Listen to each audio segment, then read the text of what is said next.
So thrilled to be here with you on such a historic day for our country, a day when we affirmed the principle first set down more than 2 centuries ago by a wise Virginian, that every one of us is created equal.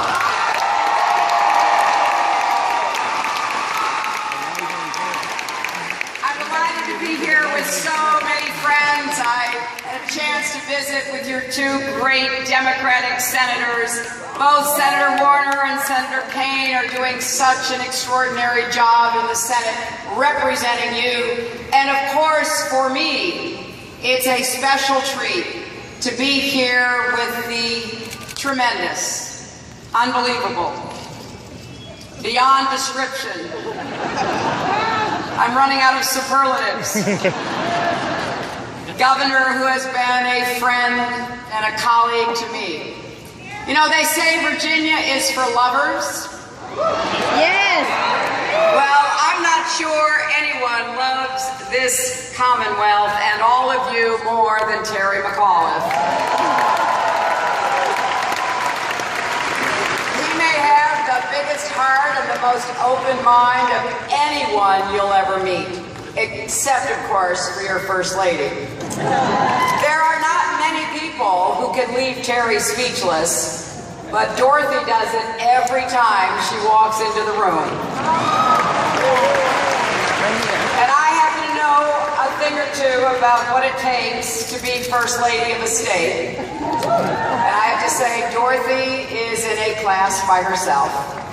Now, we've always known Terry could talk the talk, but as governor, he's proving every day he can also walk the walk. Tens of thousands of new jobs, billions in new capital investment, exports surging, a stronger, more diversified Virginia economy. That's what your Democratic governor, Terry McAuliffe, is delivering. And he's my kind of leader, a pragmatic progressive. He understands that success should be measured by how many families get ahead and stay ahead, not by how big the bonuses are for the wealthiest Americans. So he's making the investments Virginia needs in education and transportation, and he's taking care of our veterans. He is working to expand preschool for Virginia's children. He is defeating efforts to close women's health centers across the Commonwealth. And from his first day in office, he's been a champion for marriage equality. And through it all, Terry has exemplified the Virginia way. He always prefers common ground to scorched earth. He knows that we Americans may differ, bicker, stumble, and fall, but we are at our best when we pick each other up, when we have each other's back. Today was one of those days when we're reminded that, like any family, our American family is strongest when we cherish what unites us and fight back against those who would divide us. It was an emotional roller coaster of a day. This morning, love triumphed in the highest court in our land.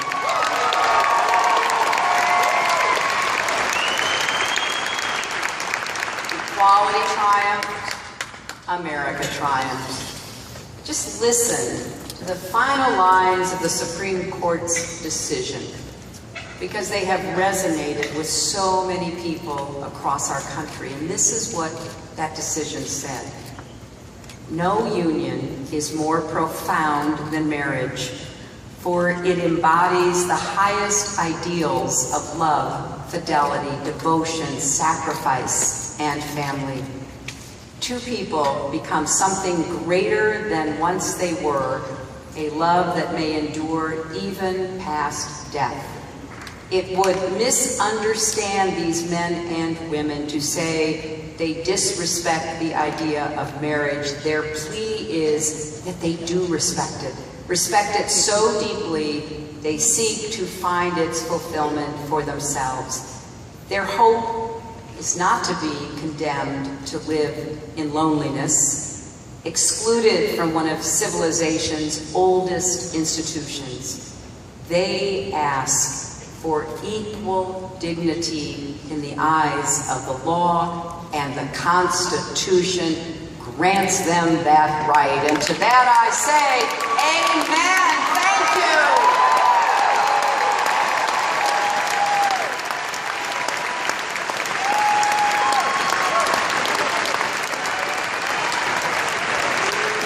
Like so many others, my personal views have been shaped over time by people I have known and loved. As a mother, and now a grandmother, I remember the joy and pride I felt watching my daughter marry the love of her life. How could we deny that opportunity to anyone's son or daughter solely on the basis of who they are and who they love? Today's decision confirms we've been working toward equality as a nation, step by step, case by case, court by court, and that equality has been right there in the Constitution all along. There's something quite remarkable about that. Like the case here in Virginia that struck down bans on interracial marriage 48 years ago.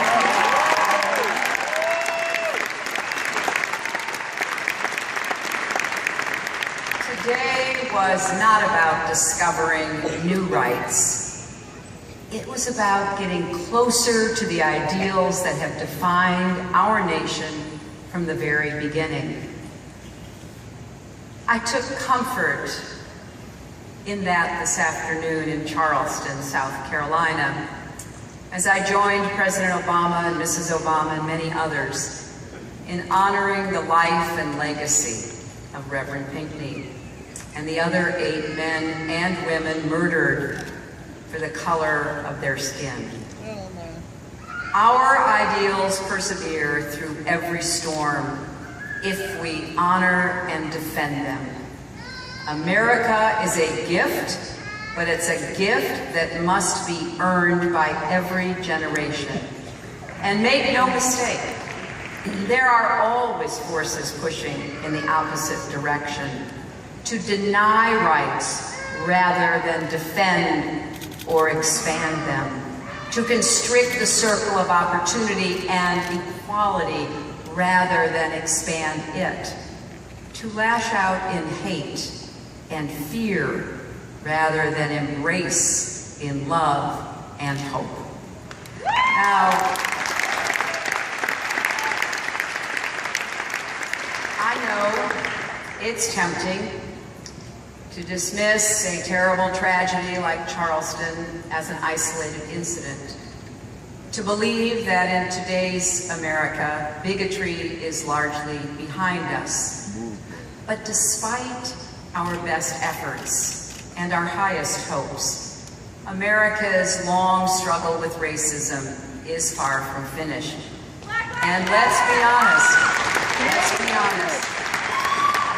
despite today's ruling, our struggle to end LGBT discrimination is also far from finished.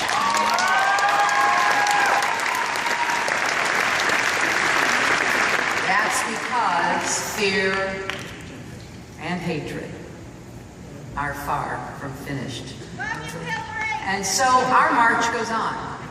America's march toward that more perfect union, toward equality, toward dignity, toward justice, toward a brighter future for all Americans.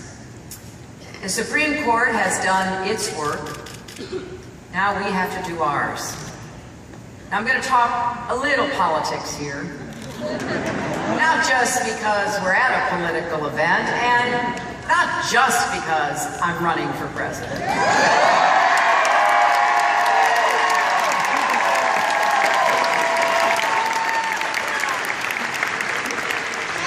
But because politics is about the choices we make. The choices we make, not only about our leaders, but about how we govern ourselves. Over the past weeks, we've seen many moving displays of leadership that have really exemplified our country at our best. The president stirred us with his words, both before and especially today, as he spoke at the funeral. Governors like Nikki Haley and Terry McAuliffe made us proud by removing the Confederate flag from state houses and license plates.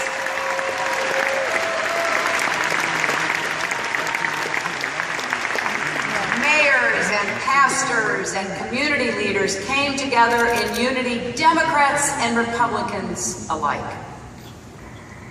But we also saw the opposite from too many, even including many of the Republican candidates for president, who seemed determined to lead us right back into the past. This morning, they all decried the Supreme Court's ruling upholding marriage equality.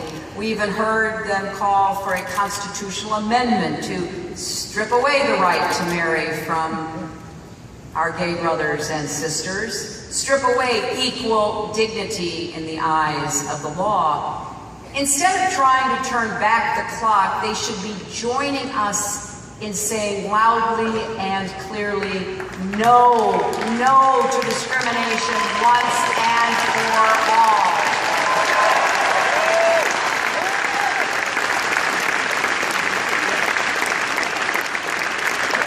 I am asking them, please, don't make the rights, the hopes of any American into a political football for this 2016 campaign.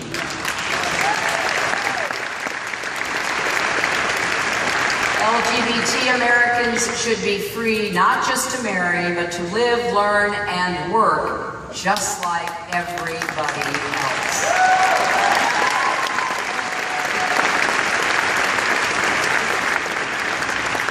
Sadly, before the funerals of the 9 murdered, church-going, faithful men and women were even finished, some Republicans in Congress voted to stop the Centers for Disease Control from studying gun violence. How can you watch massacre after massacre and take that vote? That is wrong. It puts our people at risk.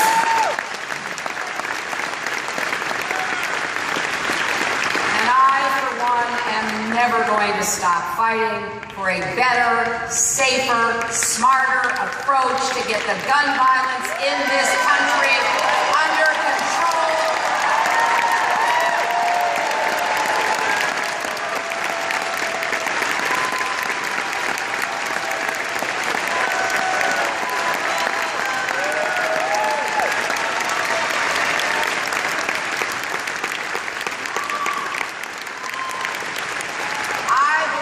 As the president said today in Charleston, a majority of Americans and a majority of gun owners support common sense reforms. Let us join together.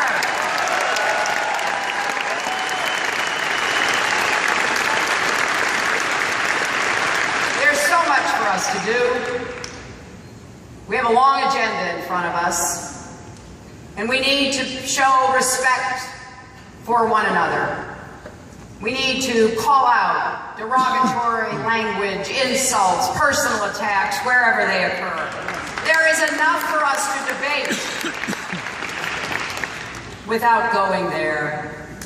Recently, a Republican candidate for president described immigrants as drug dealers, rapists, and criminals. Maybe he's never met them. Maybe he's never stopped to ask the millions of people who love this country, work hard, and want nothing more than a chance to build a better life for themselves and their children, what their lives are like.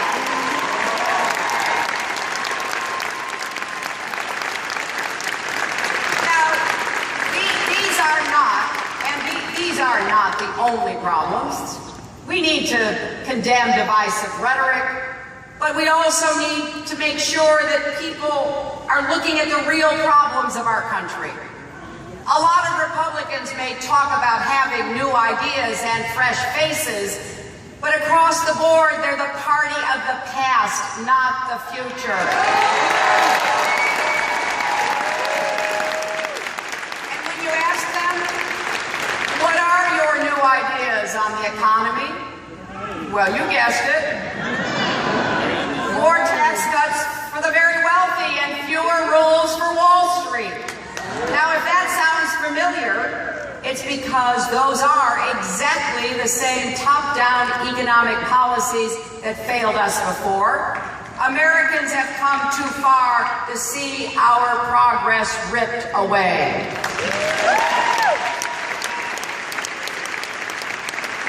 Ask many of these candidates about climate change, one of the defining threats of our time, and they'll say, I'm not a scientist.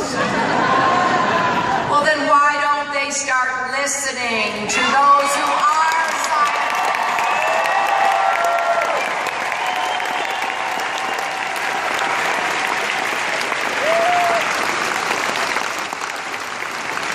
Ask them about women's reproductive health. They're likely to talk about defunding Planned Parenthood. Or maybe they'll insist on forcing women to undergo some demeaning and invasive medical procedure as was attempted right here in Virginia. Well, one thing's for certain, we don't need any more leaders who shame and blame women rather than respect our right to make our own.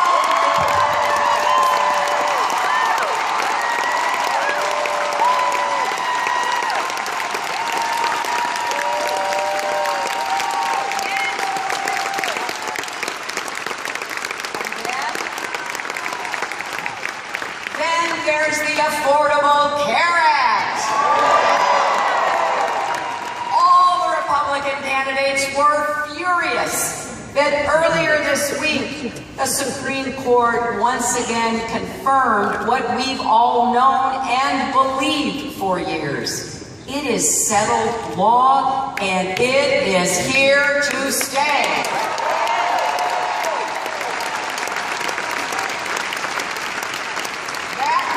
Health insurance for 16 million Americans and more than 335,000 Virginians is here to stay.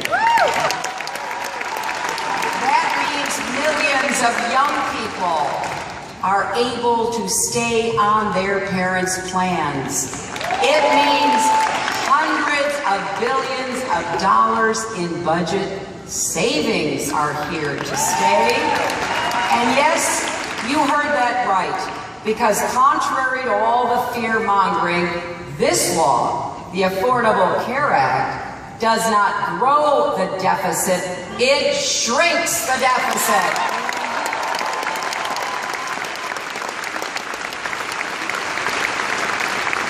And you know what's gone for good? Insurance companies discriminating against people with pre-existing conditions, or charging women more for the same coverage.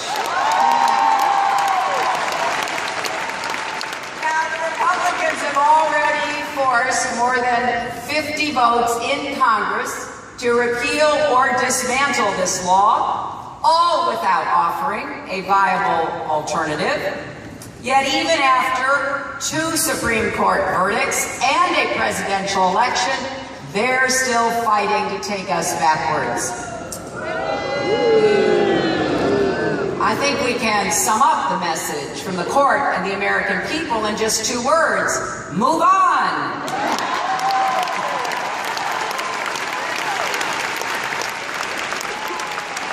We still have work to do. There's more to do to protect patients from high drug costs and insurance company abuses, to simplify and streamline, to ease burdens on small businesses, to lower out-of-pocket costs for families. And Governor McAuliffe is right. It is time, it is past time to expand Medicaid right here in Virginia.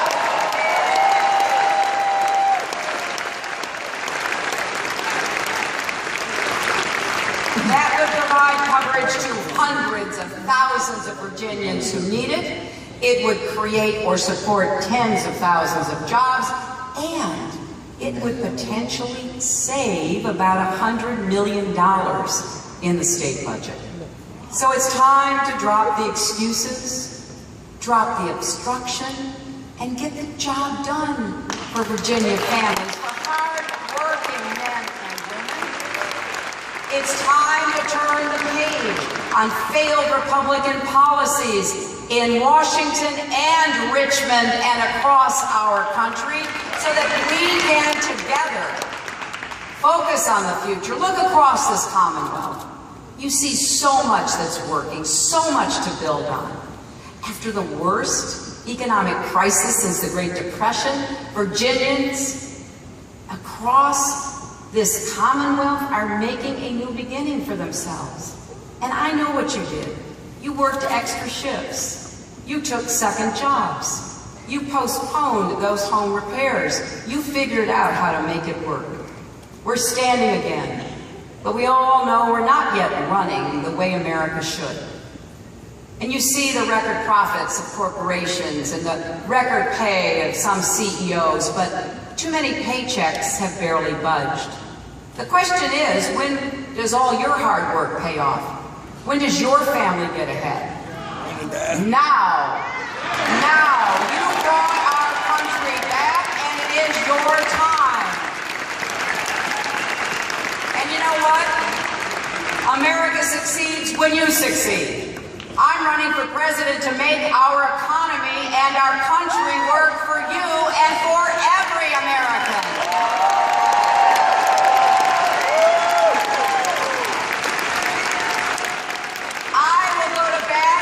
The successful, the striving, and the struggling, for the innovators and the inventors, for the factory workers and food servers who stand on their feet all day, for the nurses who work the night shift, for the truckers who drive for hours, for the farmers who feed us, for the veterans who served our country, for the small business owners who took a risk, for the gay couple who love each other, for the black child who still lives in the shadow of discrimination, and who respects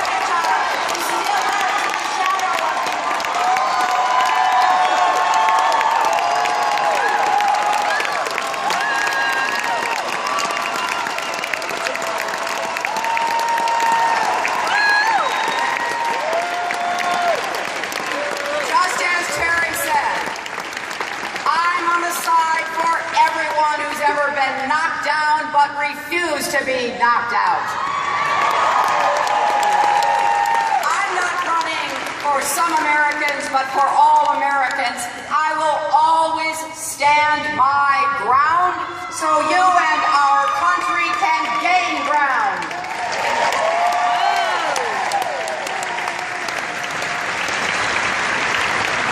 If you'll give me the chance, I will wage and win 4 fights for you, and we'll do it together to build that economy for tomorrow, not yesterday, to strengthen America's families, because when our families are strong, America is strong. To harness all our power, our smarts, and our values values to maintain American leadership in the world and to reform our government and revitalize our democracy so it works for everyday Americans. Now, to win these fights, our next president will have to work with Congress and every other willing partner in our country. I will do just that. I did it before. I worked across the aisle. It's not going to be easy. I know as well as anyone how hard this job really is. I have seen it up close and personal.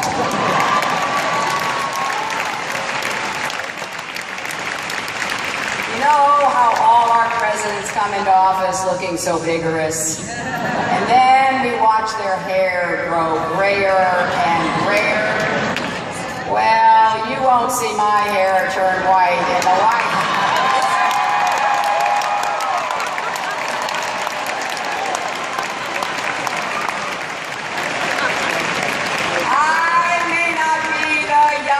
Candidate in this race, but with your help, I will be the youngest woman president in the history.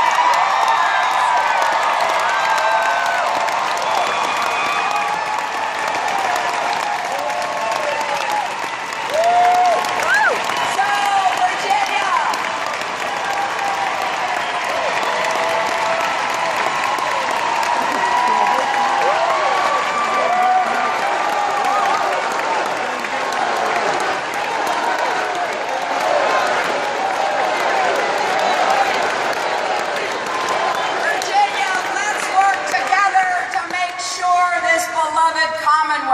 Is blue, that we have Democrats in the state legislature to work with the governor, and that we do have a Democratic president in the White House.